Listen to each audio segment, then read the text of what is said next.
All right, let's dive into one of the most powerful chapters in the Quran, Surah An-Nahl, also known as the Bee. And trust me, it's packed with incredible imagery and some really deep lessons. It's not just about the bee, you see, but about the signs God has placed all around us, signs that point to two very, very different endings. So let's just start with that, because it's the question that really sets the stage for everything else. I want you to imagine that moment, the final day. Everything is out in the open. The surah doesn't present this as some far-off fairy tale. It frames it as an urgent choice, a path that we are deciding on right here, right now. The stakes, well, they couldn't be any higher.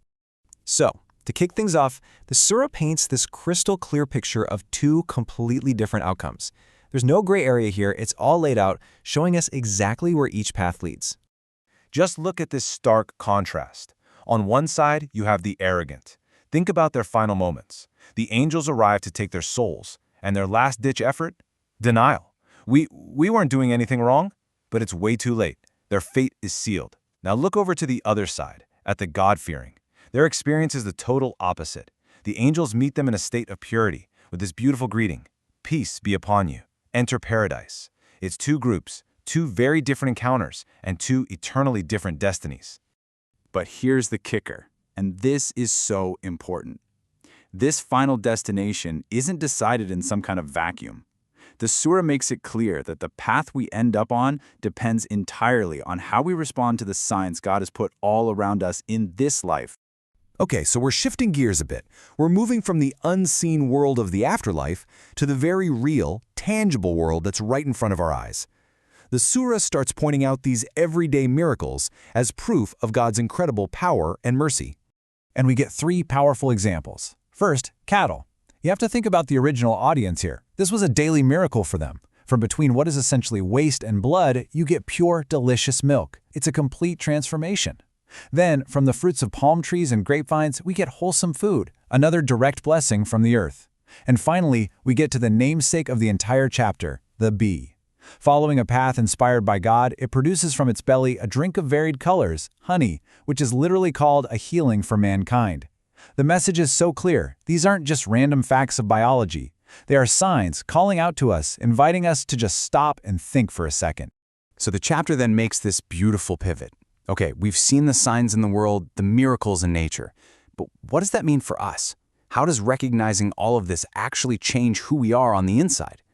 To answer that, God gives us this powerful parable, a story of two men that's basically a mirror for our own spiritual state.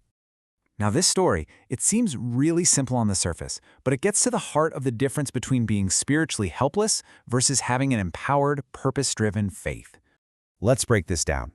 On one side, you've got a man who is completely powerless, can't do anything on his own. He's a total burden to his master. No matter where you send him, he brings back zero good. This is a metaphor for someone who is cut off from their purpose, just spiritually stuck. But then, on the other side, you have a man who has been blessed, who has resources, and, this is the key, he uses it all to command justice. He's not a burden. He's a source of good, firmly walking on a straight path. And boom, right after laying out this comparison, the Quran asks this direct question. Are they equal? It's rhetorical, of course. The answer is a huge, resounding no. It's designed to make us pause and really reflect. It forces us to look in the mirror and ask, which one am I? Am I a burden, or am I a force for justice on that straight path? So if we want to be like that second man, the one who acts with justice and purpose, what does that actually look like day to day? Well, the surah builds to this really powerful, actionable conclusion, laying out exactly what our responsibilities are. And the answer isn't some abstract philosophical idea. It's an incredibly clear ethical roadmap. God commands three things: justice, being fair in absolutely everything; good conduct, or ahsan, which is this beautiful concept of not just doing good, but doing things with excellence and beauty; and giving to relatives, strengthening those family bonds. And just as clearly, he forbids three things: immorality, all kinds of evil, and oppression. This right here is the practical guide to staying on that straight path.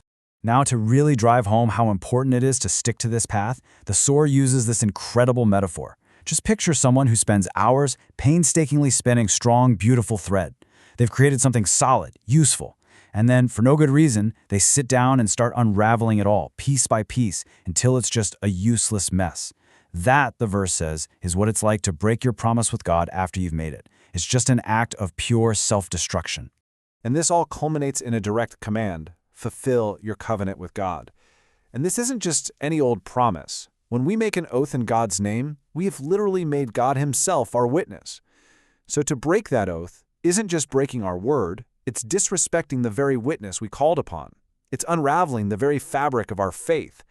So you see, the whole journey through this surah, from the vision of the final day, to the milk from cattle, to the honey from the bee, it all leads us to this simple but incredibly profound command: justice, goodness, and keeping your word. And the surah leaves us with this final challenge. In a world that's just filled with broken promises, what does it truly mean to live a life that honors your covenant with God? That is the sign we are all meant to become.